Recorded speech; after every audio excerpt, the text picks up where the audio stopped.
everyone, this is Aya. Today I'm going to be sharing with you just a few tips and hints on how to know if something's vintage or not. Honestly, I specialize more in dating vintage dresses and clothing in general. I'm still practicing dating purses and shoes and that sort of thing. So that's what we'll be reviewing today is clothing and dresses. So let's get started. Obviously, the first thing that will clue you into something is vintage or not is just an overall appearance. The more you look at vintage things and vintage photographs or just researching vintage clothing, you'll get to know more and more which era had what sort of look. 50s dresses were often very full-skirted, or sometimes the wiggle dress where it was very hourglass shaped.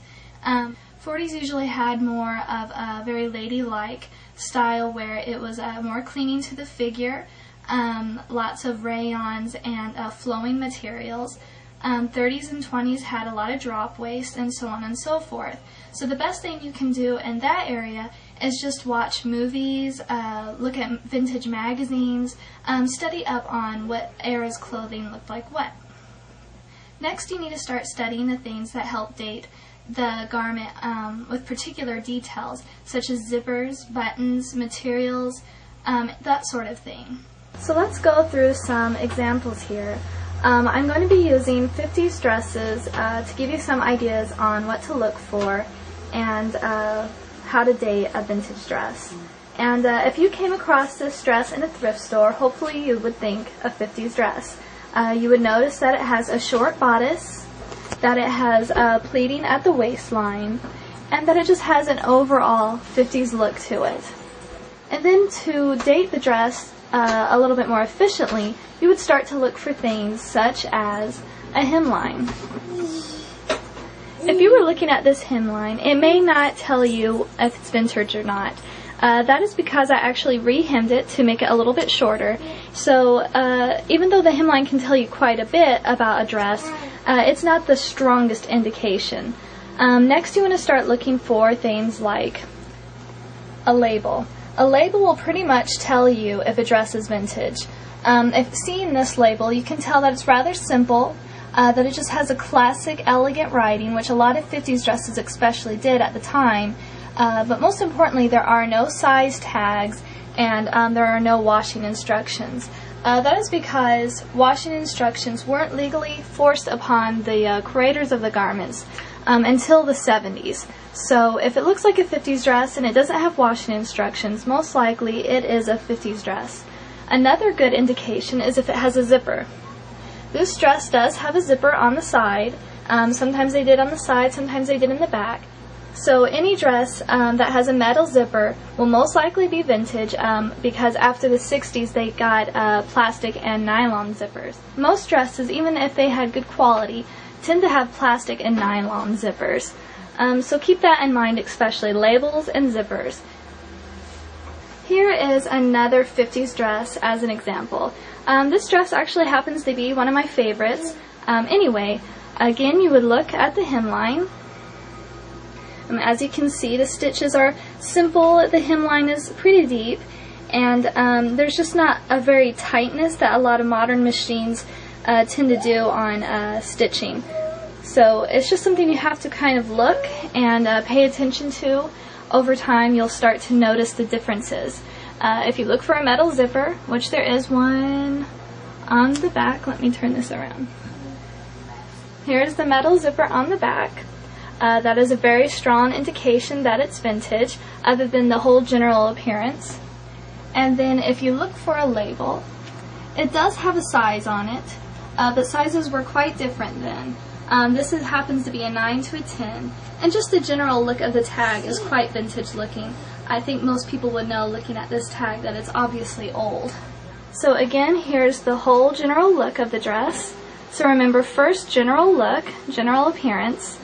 Then look for things such as hemlines, metal zippers, and labels. Here is another 50s style dress. But to throw you off a little bit, it is in fact not vintage. Upon looking at it, you may think it could be. It has the short bodice with a lot of pleating. It's a shirtwaist dress, so it's a very 50s style dress. So what you would do in this case, if you were to look at the hemline, you would see that it's a slightly more complicated hemline, a shorter hemline with a very fresh looking stitch, and quite complicated as it was done with a modern machine. And then if you got to the label, you would see that it's a very modern looking label.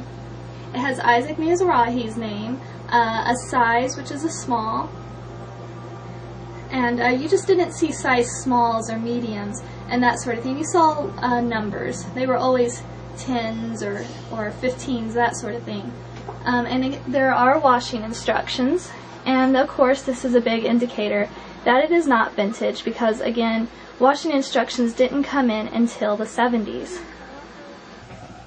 I do have an example of a garment that looks very vintage, but again isn't.